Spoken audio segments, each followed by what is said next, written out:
200 kilometers northwest of Windhoek, Namibia's capital, stands the Erongo Mountains.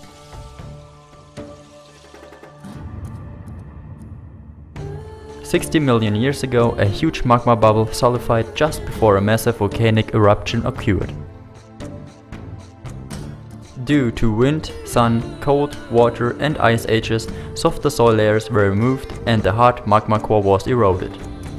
A so-called ring intrusion was created, as the softer middle was eroded faster than the harder edge. A figure similar to that of a giant volcano was created.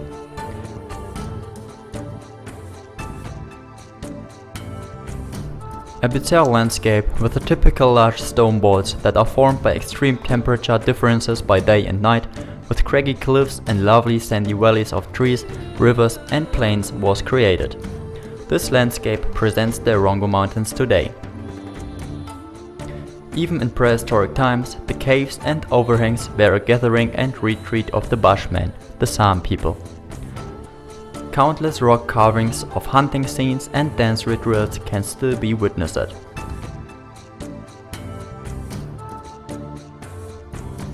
When the huge magma bubble cooled down, cracks and fissures were created in the rock. Water penetrated and fused the rock. Chambers containing mineral fluid could grow countless different rock crystals: aquamarine, smoky quartz, tourmaline, fluorides, rock crystals and other rare minerals are hidden deep in the Erongo Mountains.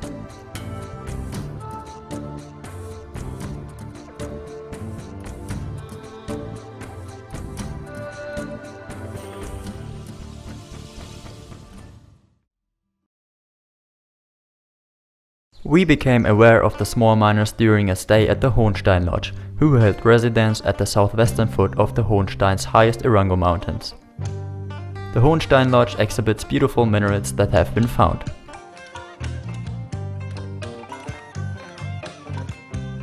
The Hohenstein Lodge also offers daily tours, led by a tour guide for interested tourists. So we made the trip to experience the everyday work of the Smallminers at Hohenstein. Early in the morning, before the sun drives the temperatures during the day up to about 40 degrees, we set off. The journey covers the farm area of the lodge. It goes through the dry grass savanna and rocky riverbed passages.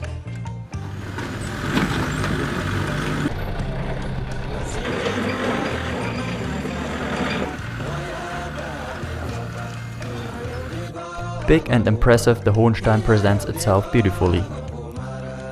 The sun slowly expels the shadows of the night from the gorges of the massif. The mountain appears in red and bronze tones.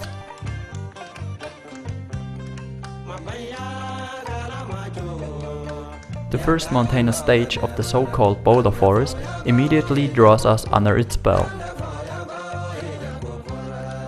Stone balls bizarrely have been piled up in a particular vegetation. Dense networks of roots clutch the rocks. This is an enchanted scenery. Hyrax and Damarodictics rustle in the undergrowth every now and then. Baboons' outraged rants are heard from a tree somewhere in the distance. Slowly we come closer to the steep wall of the Hohenstein Massif. We believe we see a man sitting up on a high cliff. Soon we reach the base camp of the Smallminer. Smallminers, who are small-scale commercial mine owners who look to the slopes of the mountains for the so-called pockets. Burrow inside the mountain where the coveted crystals grow. The Smallminers mostly come from the region in the Tomorrowland and leave this region when they have discovered a promising piece of the mountain to claim as their own. The smell of campfire thickens in our noses. A Smallminer beckons to us friendly and invites us to come closer. They have just prepared the morning tea and are interested in what we want to achieve with so much camera equipment on the mountain. John,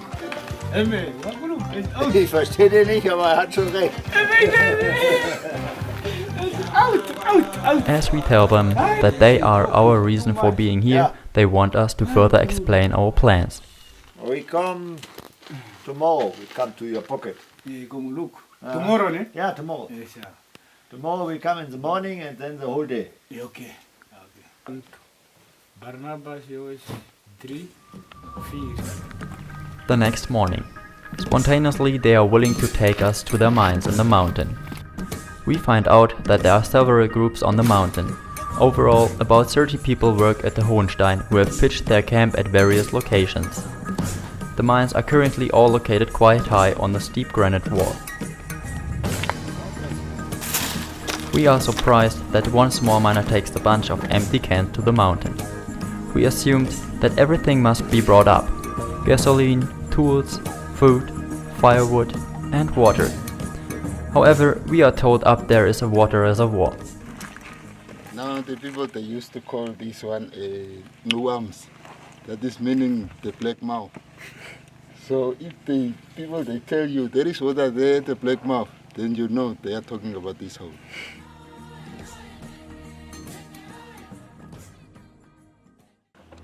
During the rainy season, the water collects in some of the previously created tunnels and drinking water cisterns arise. Months after, the rainwater is still available on the mountain.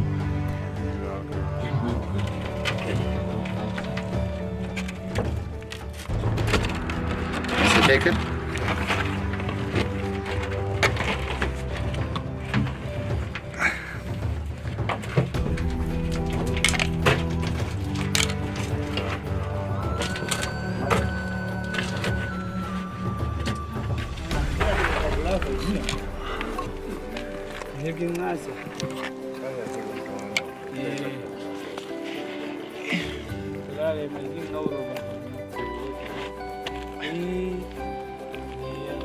Hello.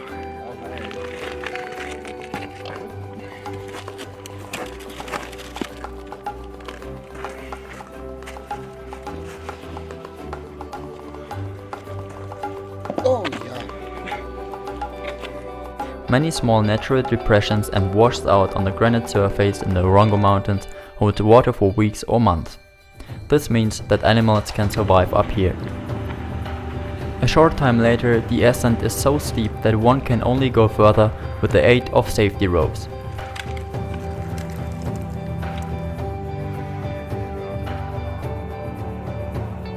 We must pay attention to the rubble ahead in order not to slip or to endanger those behind.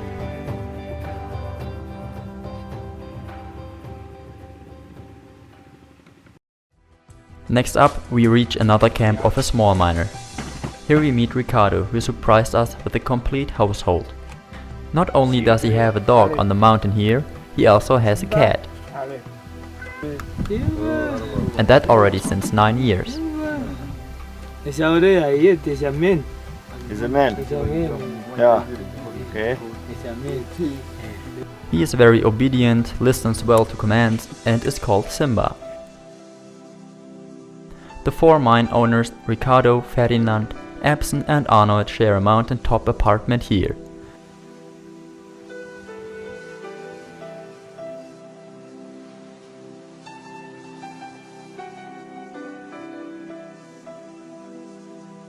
They have cell phones, listen to the radio and read newspaper, but sometimes they say they receive these a week late. Everything is well organized. Epson shows us his food supplies and explains the necessity for order and cleanliness.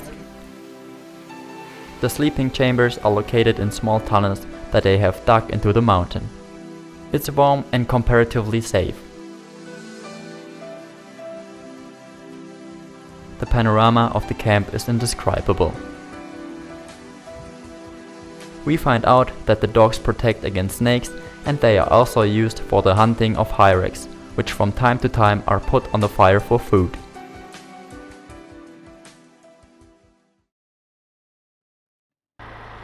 Just below the camp is one of the mines.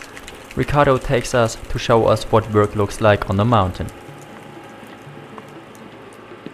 The small miners climb easily through the almost vertical rock walls. It's much harder for us. But they are patient with us. At the first, we do not believe that is the entrance to the mine. It is the entrance.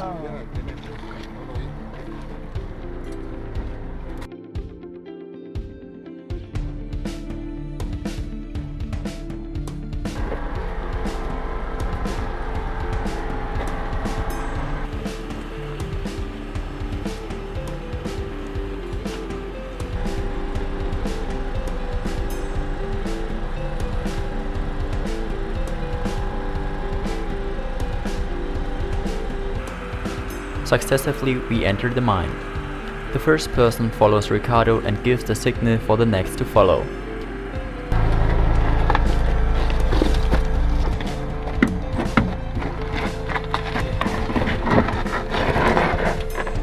While climbing, we try to look out for loose gravel, but this is in vain. Oh, sorry. Our presumption of it being relatively close to the surface proves to be incorrect. We thought Ricardo had spoken of the small mine.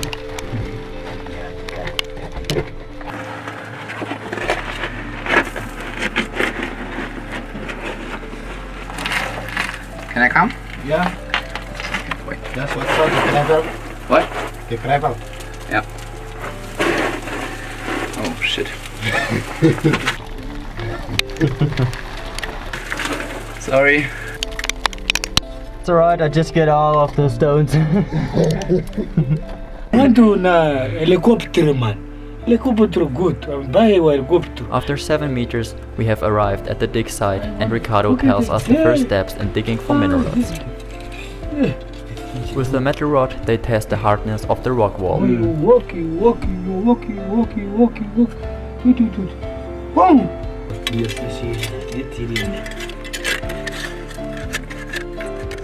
The small crystals show the small miners the path they have to follow to find a pocket again. They call a small room, fill it with crystals, a pocket. Every day they work up to 8 hours within the mountain. No minerals. Fighting, eh? It's not fighting there. Yeah. That hole, that round, that where they were.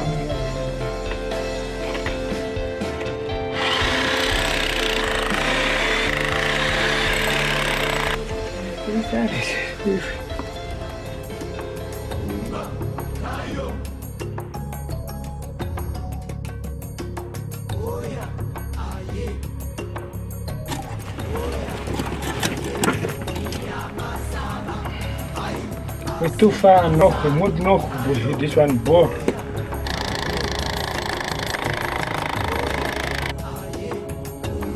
The long hours working underground has paid off. We find an aquamarine core and admire the beautiful stones.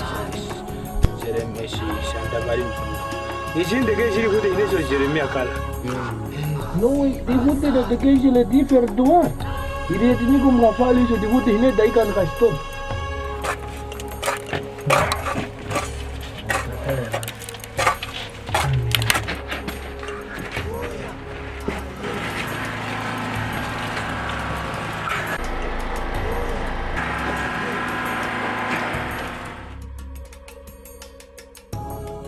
We are going to the market stalls on the tourist routes.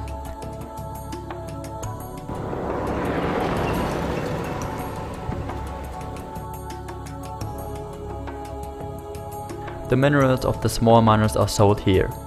Only if the stone is sold is the laborer's work worth something.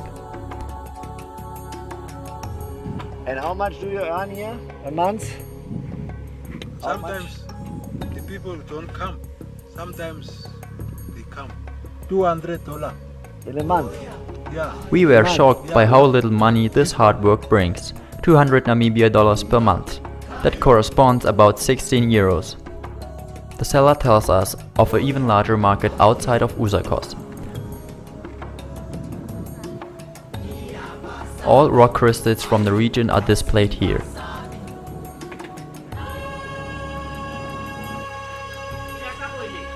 It is unbelievable that we expect to pay only an average of €1.50 per stone.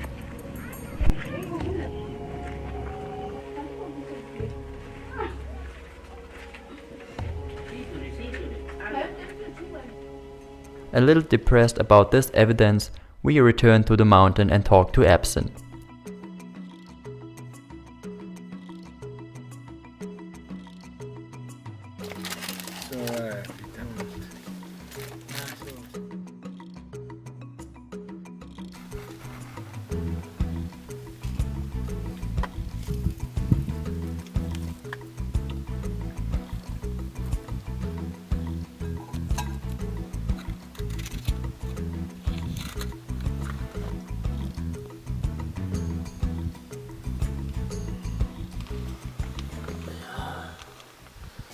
My name is Epson and my surname is Dongsap. I am born in 1980. I'm come on the mountain since 99, starting digging stones here. When the time when we were coming here, it was not so hard to getting stone. We just only put out some grass and then making some hole with this, and then we getting stones, many stones, go and still in Jusakos.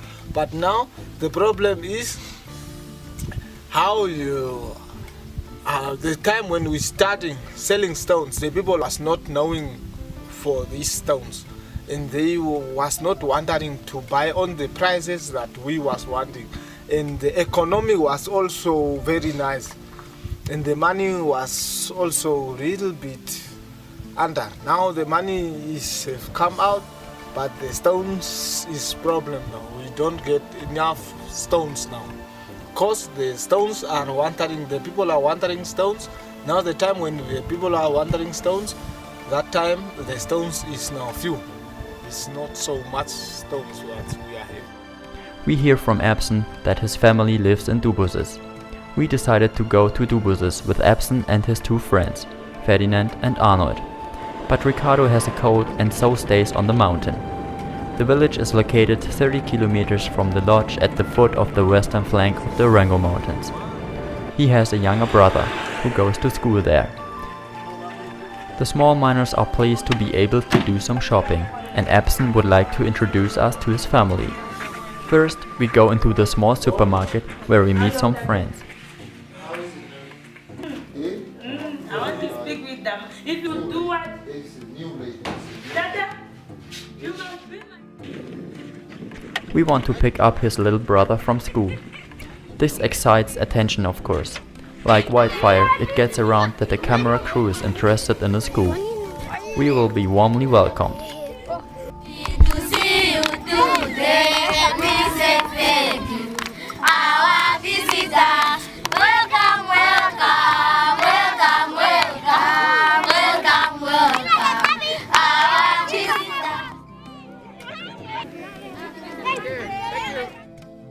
When going to the house of the family, they are already expecting us. Dubusis is a very poor village. The people built their own houses out of mud and corrugated iron. Here in Damaraland, they live together in large family groups. Parents, grandparents and siblings all together. Here is my baby. You can take Epson's your sister photos. shows us her baby proudly.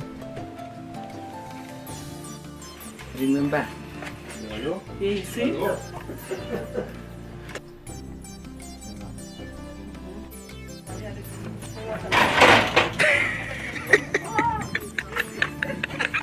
All over the world, as well in Dubusis, boys want to be firemen when they grow up.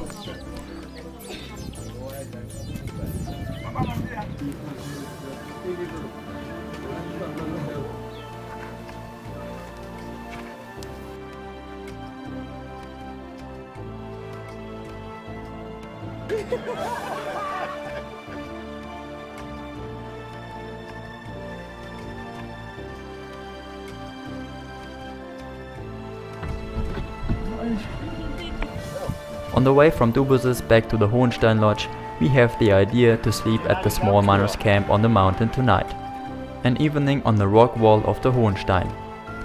They agreed to leave us a tunnel as a sleeping chamber. In the late afternoon we set off.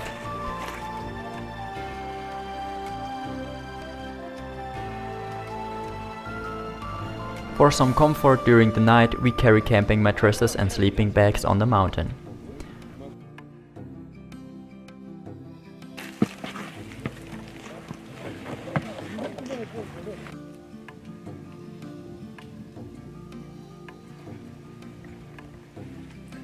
We can hardly imagine sleeping in a more exciting place than tonight's destination. For secure access to our bed chamber in the largest and formerly most profitable mine at Hohenstein, Epson fixed ropes from the camp to the entrance of our chamber.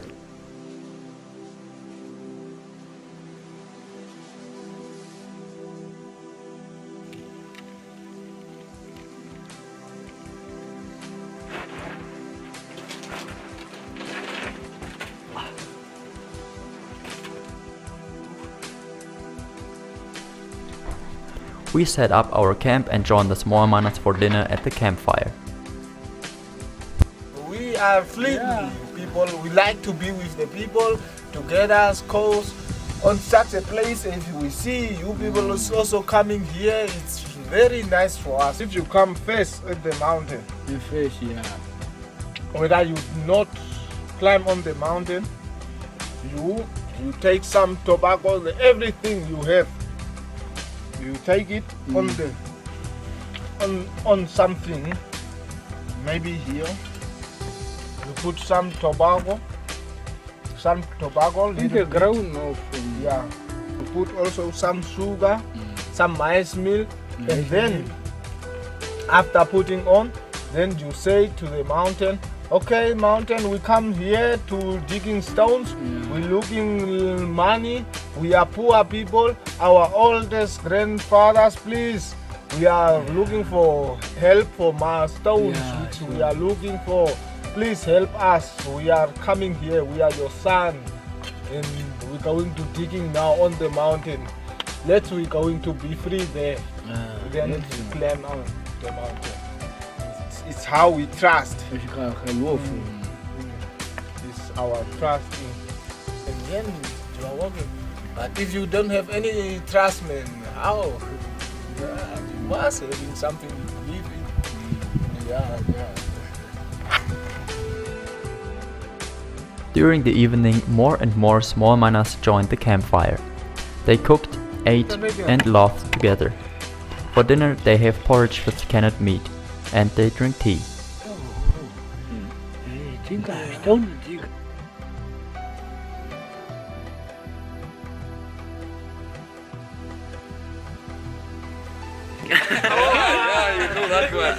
Yeah, that one. Of course.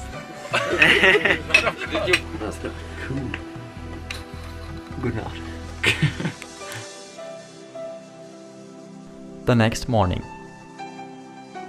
The peacefulness is indescribable. The small miners told us not to leave the mine by ourselves because of the high risk of falling from a great height.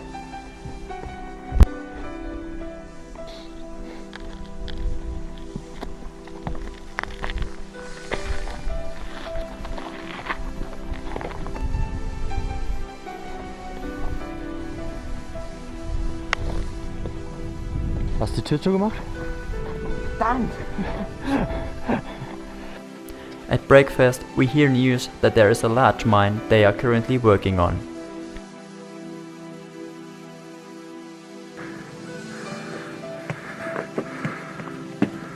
The trail is dangerous. Often we are told to stay on a granite surface and not to step on the gravel. Everything alright? Yes, everything alright. Yeah, the problem, you see Dennis, this is sand. Yeah. Yeah. You look, you see it, it's there. Yeah. Not shown. Yeah. Don't ask about that. Problem. Just asking the solid rock. Yeah.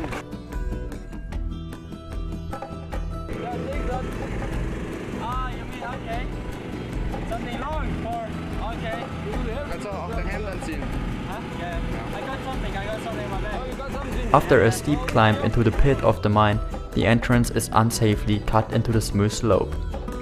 The view is terrific. But the thought of going inside brings up mixed feelings. We have no idea what to expect, but we don't want to stop and ask. Maybe we don't want to know everything before we go in. Finally, with increasing curiosity, we decide to enter. The small miners work here day in and day out. The mountain swallows us.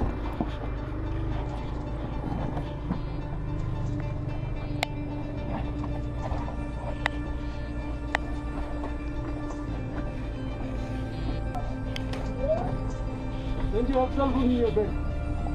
Huh? You? I need you to leave it there.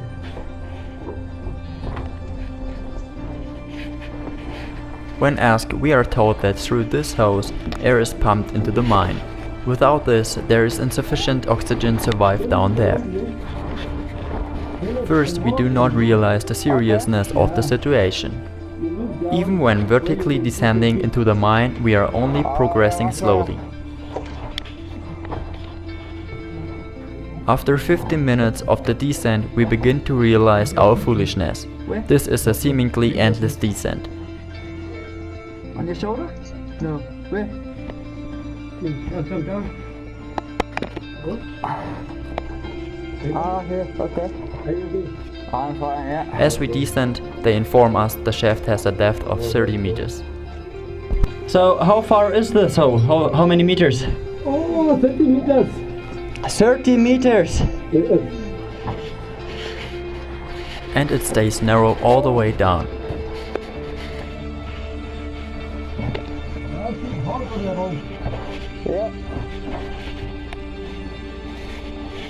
Show you this one.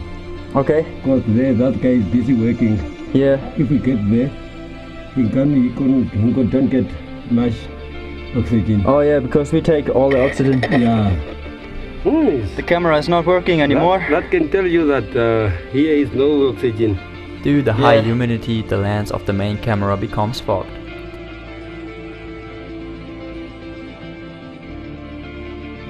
Yeah, see? It's too wet.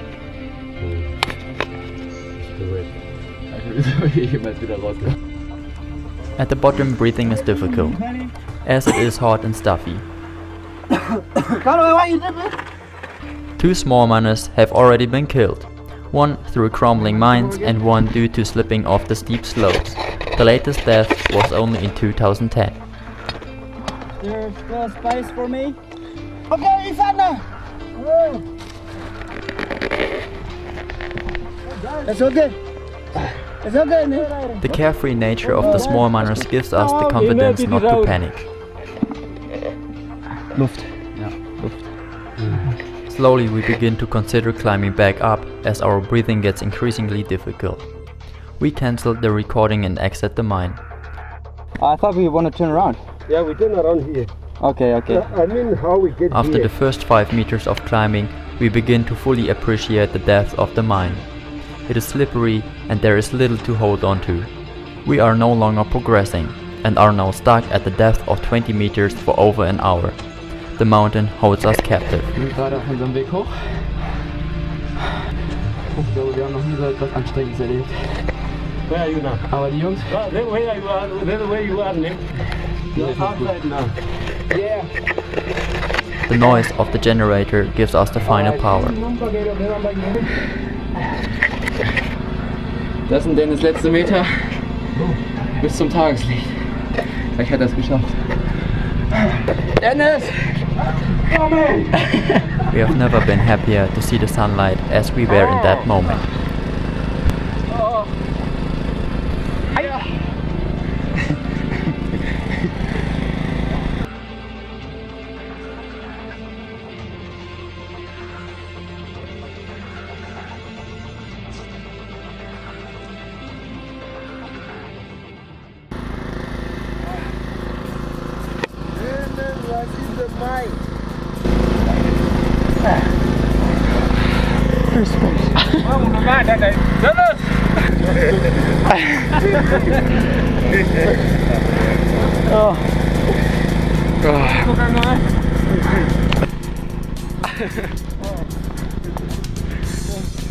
We are alive. We are exhausted and relieved, but also deeply impressed by these people.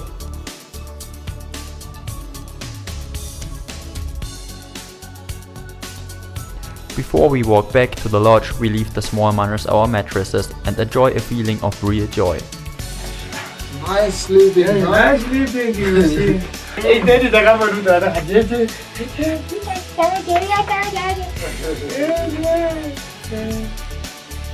Epson, Arnold and Ferdinand accompany us to the way back.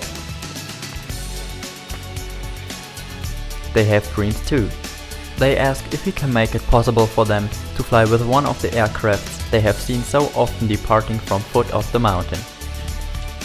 We are pleased to be able to give something back for the unforgettable mountain adventure they have taken us on.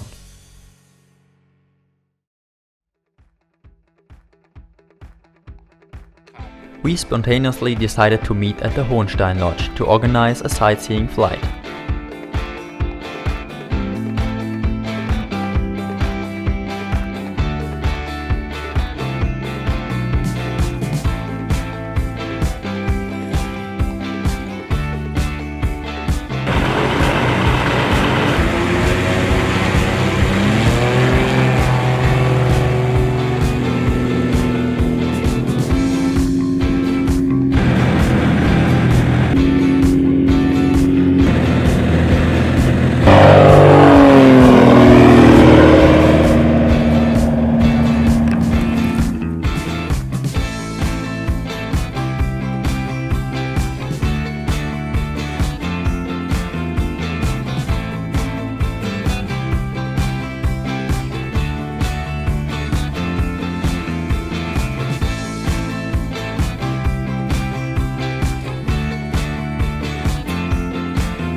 After landing, atmosphere was lively in anticipation.